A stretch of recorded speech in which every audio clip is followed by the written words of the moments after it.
Alright, what I'll talk about today is sort of nervous system, generally nervous system regulation with hypermobility. And the sunglasses and the earplugs have something to do with it. So basically it's like, generally in neurodivergent individuals, there's a sort of a responsiveness to stimuli where you're either hyper responsive or hypo responsive, where it's like you either need more or less stimulus compared to normal people, where your nervous system is like more or less sensitive basically. So, and it's basically like if you're hypermobile, it's like at a baseline level your nervous system has to be more active to like know where the body, it has to think more to know where the body is in space, because it has to be like super sensitive to the sort of dulled inputs that the loose connective tissues are giving it. So at a baseline level your nervous system is already like more activated, which I think can also, based on what I've read, it can also lead to like other stuff like ADHD type symptoms, like anxiety and stuff. And it's like, so you want to be super diligent about how you regulate your nervous system when you're not training. So that's why, like, one thing that used to bother me a lot was like going to the store or like doing random errands during the day, what used to basically be like weirdly difficult for me. And once I started wearing sunglasses all the time, and I got these earplugs where it's like it filters out the noise somewhat, but then it's like you can still hear people talk, and it's like it filters out certain frequencies more than others. So you can still do like day-to-day stuff and like hear what you need to hear, but it's just everything is like a lower volume. And those two things combined I think it just like makes daily life a lot less taxing on my nervous system. And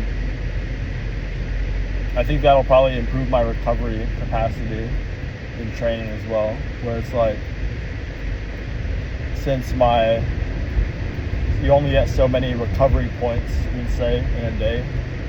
and since I'm not spending those points on just like daily, just like existing, I'm able to train harder and spend more of those points that have been freed up on recovering from training. So I'm gonna start doing this like all the time when I'm not training and see how that affects it. And also another thing I've been thinking about is music choice while training, because I used to always be like blasting metal or like hard style or like super stimulating music while I train. And I think I've already started experimenting with this, where if I'm not doing like training to like super like bodybuilding training, like going high intensity, if it's more like skill development work, I'll listen to more relaxing music to get me in the flow state instead of super stimulating music, where it ends up being like overstimulating, because I'm both trying to work on developing a skill that takes coordination and listening to super stimulating music. Next stop sign, turn left. But yeah, so I'm gonna try listening to calmer music when I train, because I think I might have gotten to the point where I was like getting my nervous system too revved up when it was like not necessary. And on another related point is that